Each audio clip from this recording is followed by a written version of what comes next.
All right. When you're ready. No pressure. As your resident hype Yes, please. San Diego to here, I thought of the perfect question, so everyone's zooming on his face. It's a lot of pressure. Yeah, it's a good one.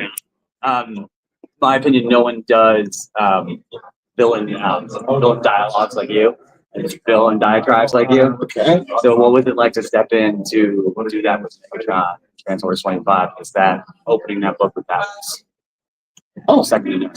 Thank you. I mean, I have to give credit to Jorge Corona for illustrating that story and really like bringing the power and fury of Megatron to life. But I don't know. I think to start our run on the book, it just seemed like a good time to key in on Megatron and kind of restate, kind of what was going on and give him like a marquee moment. Thought it'd be fun if he was punching Devastator. It's possibly pushing his strength a little bit too much, but I thought it was worth the moment. But yeah, I just wanted to kind of define that character. He hasn't been in the book very much. He showed up towards the tail end of Daniel's run, and I think he's a huge part of the core of what makes Transformers, and that relationship between him and Optimus Prime is definitely something that's going to be a core aspect of the book going forward, and it seemed like a nice time to feature him. Okay. Go about meeting. It's been like a year since we last had a conversation about the whole. I've missed you so much. The Energon universe. How have you guys been? I guess keeping this all together. Obviously, storyboards and stuff like that without crossing wires. Hey, did we forget that this character wasn't supposed to be here? And how's the reception for everything been over this past year? Reception is good. The line is still very strong. We hit some really crazy numbers with Transformers 25. The sales more than doubled for that issue, which when you're hitting your 25th issue to have and the sales on Transformers have been high across the board. So that's a big number. And so we feel very bullish about the health and life of this line. So that's really exciting. As far as keeping it all straight, we have editor supreme Ben Abernathy, who's floating around here, who's talking over there. Who is make sure the trains run on time, but also helping the writers keep track of their stories and all that stuff. And myself and Josh and Daniel Warren Johnson before he left us, but we're all fans of each other's books, and so it's easy when it's a small and manageable line, and we're all reading each other's issues and talking about them, and asking questions about them and things like that. And so we're all constantly talking about the little details and making sure that everything is tightly plotted and working. Shared universes are a lot of fun. I think there's nothing that's a bigger bummer in comics than when you're reading a shared universe and you're like, wait a minute, that guy can't be doing that because they established this in this other book, and it's always upset me as a fan when companies are like, don't worry about it. We're trying to be very very deliberate and make sure that our universe holds together in a really cool way. So we do put a lot of effort into that. So it definitely bothers me when you don't follow your own rules. You can't establish a certain level of time travel and then just decide next issue you're going to throw that away. I'm just giving that as an example. But thank you. I appreciate you keeping it in order. 10M Nerd Initiative. The Energon universe is now 2 years old and doing fantastic work all across the board. For each of you, what has been your favorite moment as a creator or a fan? I'll go first to let you guys think of your answer, I guess. Thank you. I don't know. I think that one of my favorite moments in Transformers was that opening scene in the arc when they're fighting and RC and Spike are pushing Optimus Prime's gun to try and help Optimus Prime. Yeah. They don't know who Optimus Prime is. Optimus Prime doesn't know who they are. It just so succinctly set up the relationship between the Autobots and the humans. It's such a stunningly visual way. It's one of Daniel Warren Johnson's superpowers, able to come up with scenes like that. And I think it really kind of set the tone for the Energon universe as a whole. Josh is doing a lot of great stuff in G.I. Joe.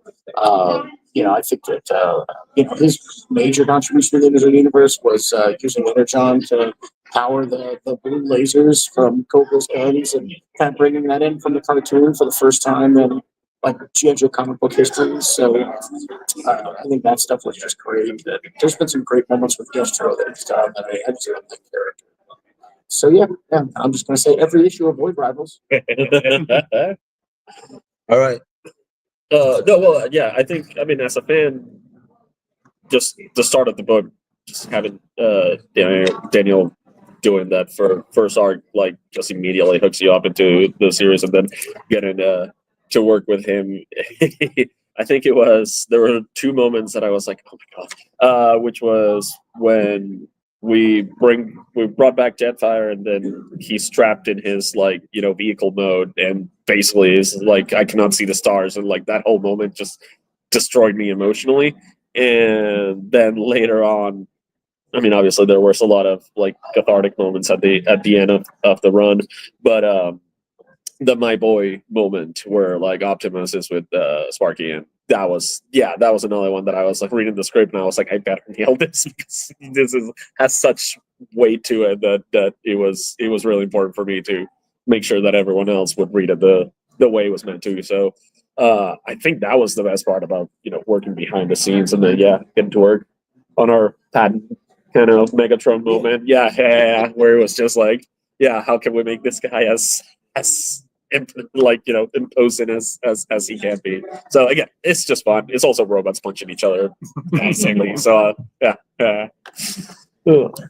Yeah, I mean, I guess my favorite part so far that I've been able to be part of is maybe especially it's like Journey. It's like side story like for the main arc, but I've always been able to spend a little more time on those scenes. I really like. I just like what you've done with it. I think it's like a lot of flair. Like there's a great humor to his journey, but there's also a darkness that I really love. My contribution has been so little to the Well, it's a fan though. yes. So I'm very good. But there's a panel that I really like where Big Dumper is pushing the middle fingers. So that was when I saw that makes me realize how different it is, how these characters do these things that you never thought that they would do. What up? Omega Comic Crusaders. Now, 2 years ago, I asked you guys a question about a certain IP. And now I'm very excited because how much fun is it secretly weaving Mask into this expanding universe? But for real, bro, so fans expect full-blown crossover chaos soon? What's going on? Yeah, I mean, not so secretly weaving, but I guess for a while secretly. It's cool. It's great that Hasbro's allowing us to use those characters to kind of expand the Energon universe and add some different characters that aren't necessarily from G.I. Joe and Transformers. And I like that they're showing up in G.I. Joe and Transformers like naturally and organically, and it's not like this it's not like this concerted effort to like, okay, we're going to launch this Mask book and you're going to read these, like making them a part of the universe, making them integrated, interacting with Transformers and G.I. Joe characters as if it's completely normal for them to be in this universe. The goal is that this Energon universe feels like the Marvel universe or the DC universe, where you can have Silver Surfer show up and Doctor Strange show up, and maybe they don't have a book at the time, but they are a part of the universe. And I think having characters that can operate that way and add more to the series when they show up is great. And I love those characters. Being able to write Miles Mayhem is super cool. That show up in that issue, man. Monstro, bro. Awesome, bro. That blew my mind. I was like, oh, finally, really? I love me Venom. I mean, Venom and villain, so thank you. Yeah. I love how he wears his utility belt on the outside of his jacket. I'm taking lessons. Cabernet Comic Watch. Are you guys facing any challenges, using these beloved properties that, most people grew up with, and pushing the boundaries of the characters, but not taking them to the, to an extreme where they're unrecognizable? Are there any, guidelines that you give yourself to say, we want to keep the characters, within these parameters, but we want to kind of push it a little bit? Yeah, I mean, I think tonally we're trying to just keep it in line with what's come before to a certain extent. I mean, these were toys meant for children that have kind of like taken on a life of their own and grown into like very complex and cool and intriguing and interesting stories. And so we want to honor that. We would never do anything to, damage the brand. Like that's as important to us as it is to Hasbro, which is what makes this relationship work really well, I think. And Hasbro is not new to like doing comic books. And so they have been, they've been really great with like working with us and knowing what it is that we're trying to do. And it's a really great relationship and we're doing a lot of cooperation. That's really cool. But yeah, I mean, we are trying to show these characters in a new light, put a fresh coat of paint on them, do some cool stuff with them that people may not expect. We're not really pushing the boundaries into like mature storytelling. I don't think that kind of stuff is necessary. And also try not to make the characters something they aren't. I would Right. I mean, it's important to us that, when Cliff Jumper is talking and behaving, that's a Cliff Jumper that you recognize. And there's a history to that character that you feel is being paid tribute to. And there's 1,000 different characters, but we are working very hard to make sure that that's the case with every single individual character.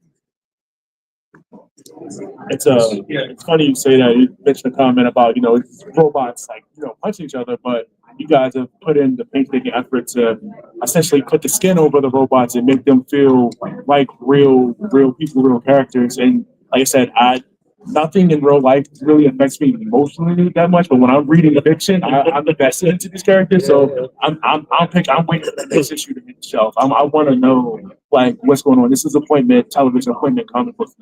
You guys have been doing an incredible job, like making these characters feel real powerful.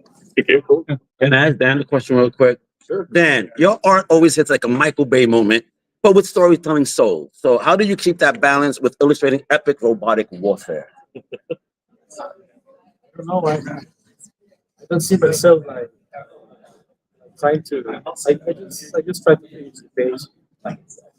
My work for He's too humble, man. You're a monster, bro. Come on now. But yeah, I don't know these characters as. Usted no conoce los Transformers de esa manera. ¿Es verdad? Oh, come on, papi, por favor. Tú eres un monstruo, tú eres brutal, oíste, bro. Eres un fanático. I've been a fan and it's an honor to be able to draw the characters. So awesome. I just do it with pleasure. With my kids at my side, they are asking me questions about what's the new robot that I'm drawing because they like the Transformers, but they don't know so much. So they are learning with me while I'm reading Robert's script. So It's a very different Dan Moore behind closed doors. He speaks of himself in the third person. Dan Moore is here. Someone bring Dan Moore a water. Dan Moore is the greatest. What's on your writer? Go con to con. What are your biggest that? Only brown and then That's our. I think we're wrapping up soon, but I was going to ask everyone. Slip another one in. Yeah, who knows? You guys obviously a big shake up in the Energon universe, rotating. Is it, new names and faces? Is it bittersweet to say goodbye like Boyd Rivals for you? Let's say goodbye to Boyd Rivals. You've got bad information. Sorry. How dare you? To kind of jump on different projects with everyone. Is that like a bittersweet mixed with, an excitement to kind of take on new character? I mean, personally, yeah, I was very upset that Daniel Warren Johnson's run was ending. I would much rather be reading a Transformers comic than writing one, as much as I am having fun. It was just a joy every month as a fan to be able to sit down and read that book. That said, I've liked Transformers for as long as I can remember. To get to work in this universe and write that stuff. And, it is a little bit bittersweet, but I'm very excited about it. And now that I'm writing Transformers and Boyd Rivals at the same time, I'm just getting more into the universe, which is really cool. And now I feel like I'm just going to keep talking and make this as long as possible because we're trying to change tables, Yeah. And I would like to say, I love working with these guys. Miss 48 Corona. But yeah, it's great. There you go. You guys rock, baby. Woo! Thank you. Oh no, we're staying here. That's right. Yeah, we don't need to move. Forgot about that part. Thank you, guys. Today.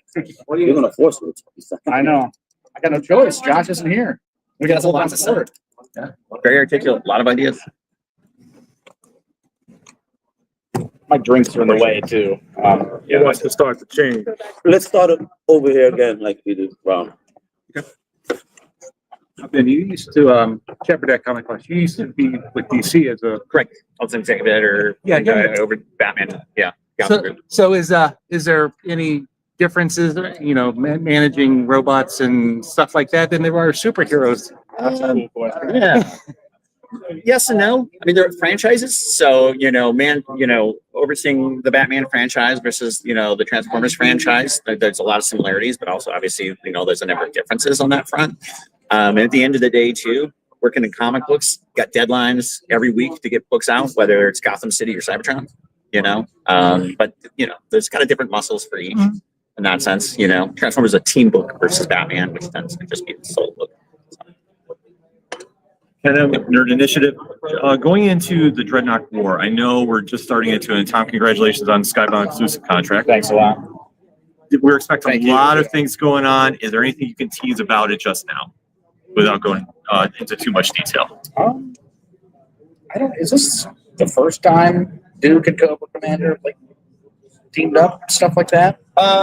Yes. I mean, last time it was issue 6, we saw them. That's a pretty sweet sort of moment for them to kind of escape the situation or try to.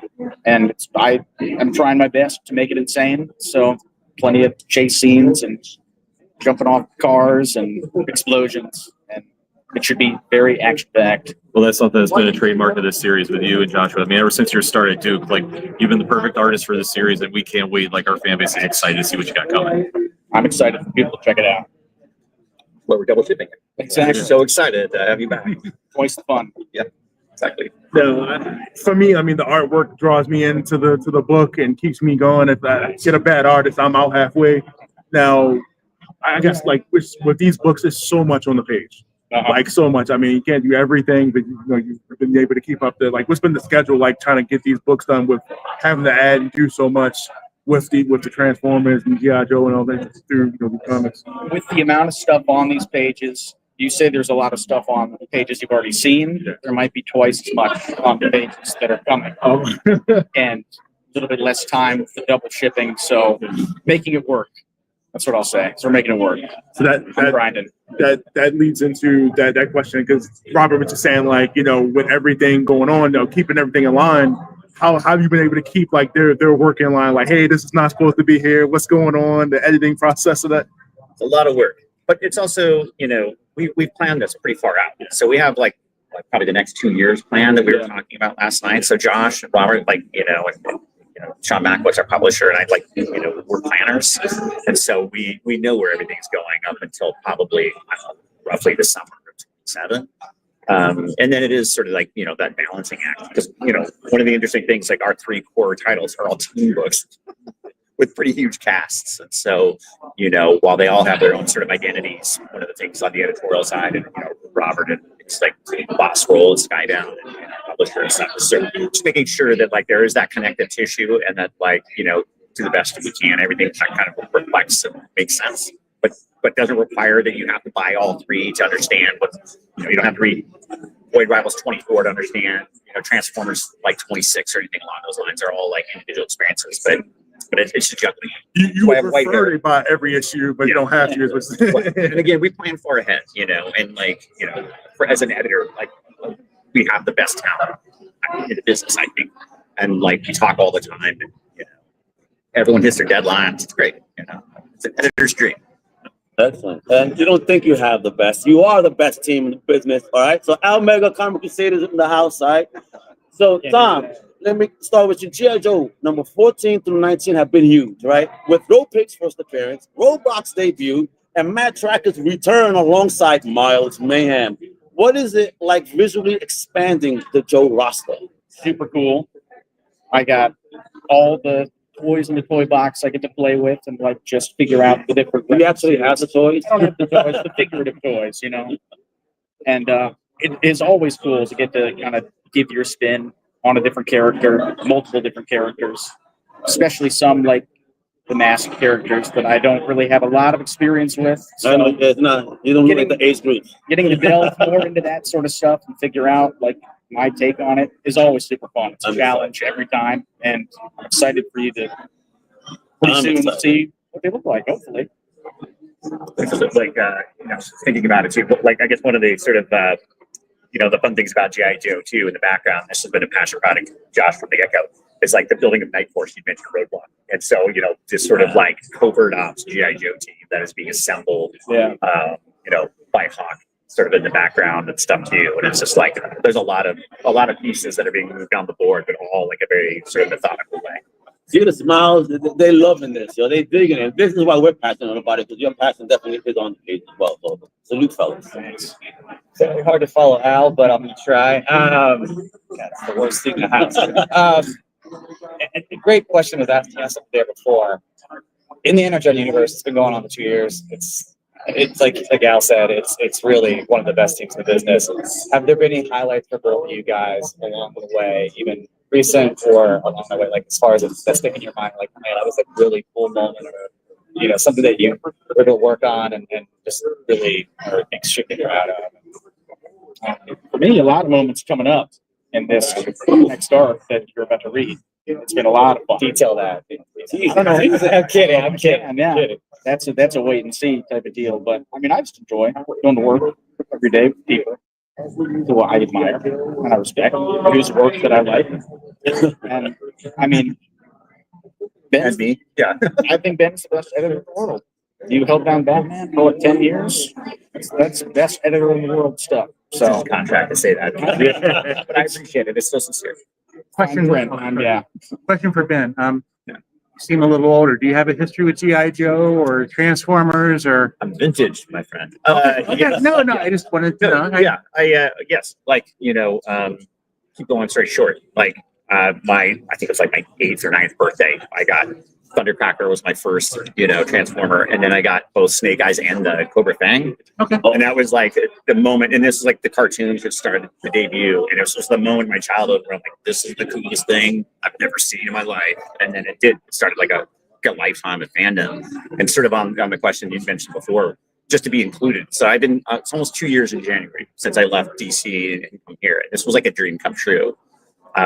To come work on Transformers, which I love, and I advise GI Joe, which is like a dream come true itself. So like, I'm just like, this is like, I can't stop smiling. My face here keeps smiling all weekend because I'm just so happy because like everything we're doing is just fun, and like end to end, all the creators, like Tom mentioned, all the artists, and the writers, and everyone at Skybound is just like Hasbro, very passionate about this, and we just have fun. Hope it shows. Always fun to draw something on the page and think, Josh, Ben are going to love this. I always try and do that. They're going to get a kick out of this. So, You're doing a great job with it. And now, especially too, with it being a shared universe, we know that Mask is now slowly making its way into the Energon universe. In a perfect world, no restrictions, is there any universe that you'd like to see cross over into the Energon universe? Any universe, any characters? You have the free reign to say, I want to bring you in. It's like, well, I was gonna say there was a little tease about that DCKO image last night. I saw that. Where they were showing, Homelander, and I mean, because you could even say like, what character would you send from the Energon universe to go take them out? Because obviously, if Energon wasn't involved, they want no part of you guys. It's like, I would be that guy. I think you read Batman Fortnite 3. If the entire issue was Snake Eyes versus Batman. Yeah. So we already did that crossover, in that sense. But so I just thought I'd throw that out. No worries. I was like, this is the coolest comic book I've ever read. They fought to a standstill. Yeah. So, What has been the balance of like handling like your older fans and like the younger ones as well? Like, cause I feel like you're gonna get a lot of flack for whatever you put on the page, however it looks. Like, I guess has it been like a lot of like issues with like older people picking up that book and just generally hating for no reason? Like, No, I get a lot of people who say I was never really a fan of G.I. Joe or Transformers, and now I pick up every issue. People come up to me all the time and say this is like suddenly something I really like. So I think that's a testament to how the teams were put together. Like the writer Josh he knows everything there is to know about G.I. Joe. I may not know everything about G.I. Joe, and you would not think that stuff that I draw would be the choice for a G.I. Joe book, like the top choice.